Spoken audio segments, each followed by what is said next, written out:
Alright guys, so I think there's a scratch in my lens. You can kind of see it wandering in there, but it's New Year's Eve. The weather was right. I got my garage up to like 60 degrees.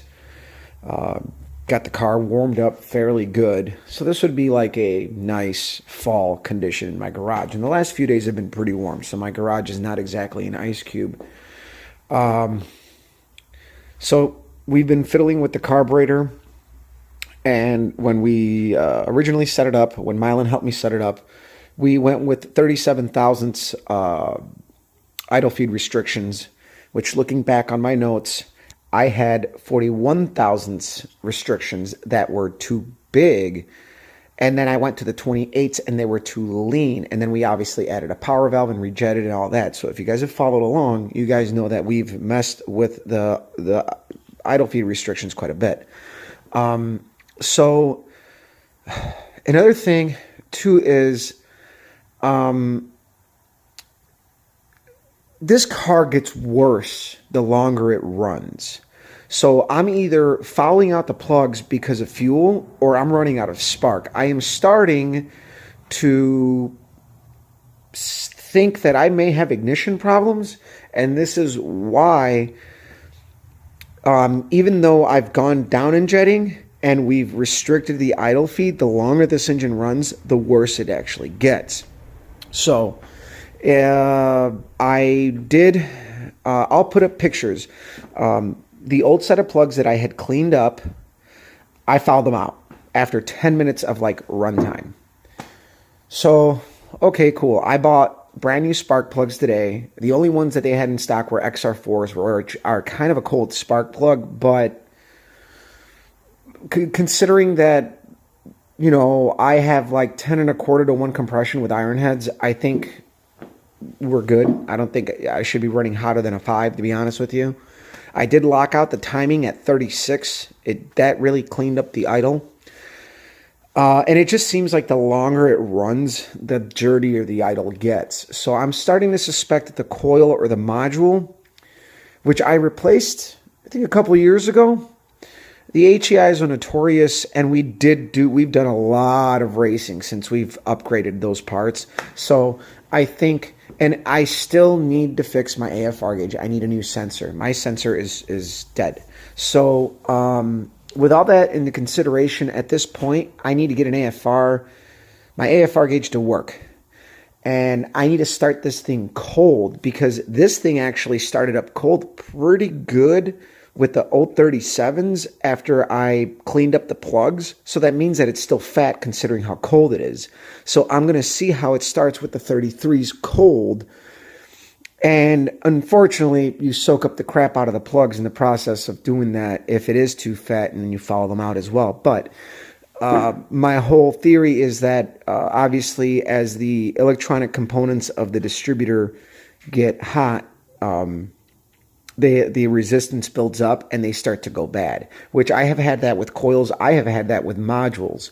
I actually had the craziest phenomenon with a canister style coil on my boss's car when we put the Sniper EFI, and it was all brand new. That coil would hit 175 degrees, the coil itself, and spark would cut out. It would cool down to like 150 and it would fire right back up. So I may have a coil issue here, because I've seen this before. And this thing will run, and it will run, but it just like slowly tapers off. And I should have taken a picture, but after a few minutes of idle time, the plugs are really, really clean. And then I let it run for like 10 minutes. And then I revved it up, I hung the RPM, and then I cracked it and I let it idle for a few minutes. And that actually seemed to clean the plug from the second picture that I was going to be posted. So keep track of that stuff as I'm talking here. So the first plug was just a cleaned up plug that had been fouled out twice at this point. They were sooty, but not wet. And that's on the 33s. And then we locked out the timing. I put in new plugs. Well, we locked out the timing from the get-go. So, cool. I put in a new battery because I thought maybe which I did have, that battery's not good. So I actually took the battery out of the Pontiac. I changed the terminals and car is a lot more happier. Just because it's happier doesn't mean it's good. Now, and my alternator seems to be charging good. It's showing like 14 volts, which it might be overcharging. That could also be an issue. I did toss the belt quite a few times last year at the track. So anybody who knows, I believe when you run the alternator without on a load without it actually turning, you kill the internal regulator. But this thing's still charging. It hasn't killed the battery yet. So this battery is fairly fresh too. So that really doesn't count for shit. So we got a couple of things working against us. I think right now this is probably the closest to the best because I checked out my old carburetor and that had idle feed restrictions of 31. And these are 33s, but I had more main jet in it as well. And it's the same air bleeds. So we're getting pretty close. And again, Mylan, if you're watching this, this is probably more detailed than the message I sent you. Sorry, guys, I had to drop that in there. But I looked at my old carburetor, and it had 31 thousandths idle feed mixture, main idle feed restrictors in there. They had 31s. But we found out that the 28s were too lean. But also the spark plugs were kind of fouled out. So, and when the spark plugs start to get fouled out, this thing will start to pop really bad out of the exhaust. So,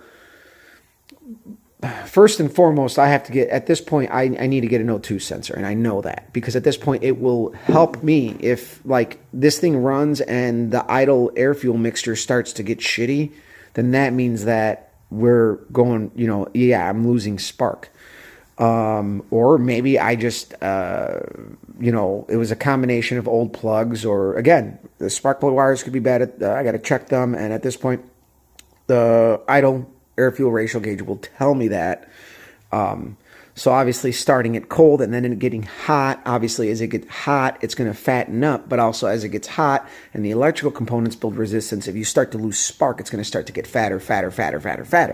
So I'm still learning here, and I'm kind of really going blind. But my vacuum reading was pretty good. It wasn't the greatest, but it was very steady. So it was about 7.5.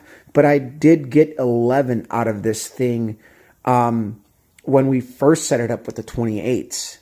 So and going back to the summer when I had the 28s on the old carburetor, the idle feed restrictions, it was way too lean for it, even at Indy in the summer in the heat. So we had to go to the 31s. So this is going to be pretty good, and considering the conditions, it should be lean enough. So again, I hope I filled you guys in with enough info, and I think I'll take my other carburetor apart and explain a couple things to you about what I've been doing a little bit better. But since I have two carburetors, it actually is kind of nice because they're the same exact carburetor. So I think what I'm going to do is I'm just going to have carburetors to swap and play with because it's the same carburetor, and it should work on both engines equally as well. And my old engine did run fat too, so after it was messed with, I may drop that in there, because in the past, before we drilled it for the idle feed restrictions, and before we took out the primary power valve on the old engine and old carburetor, I might add, I ran like an 85 and like a 90 jet, and I never killed plugs. I ran the same plugs for 3 years.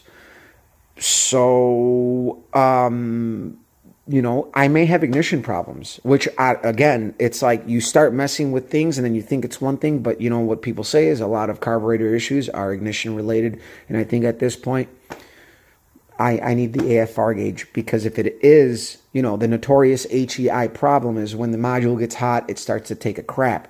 When the coil gets hot, it starts to take a crap. It's all resistance. So the AFR gauge actually will help us diagnose that as well.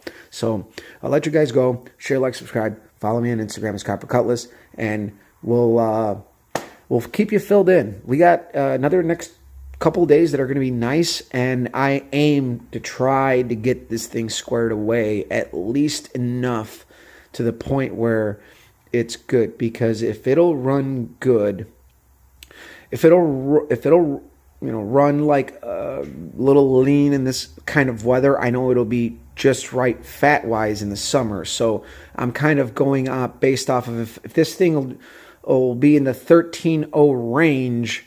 I'm thinking in my head, in the summer it'll be kind of where I want it to be. I'm thinking I may be off, but we'll see.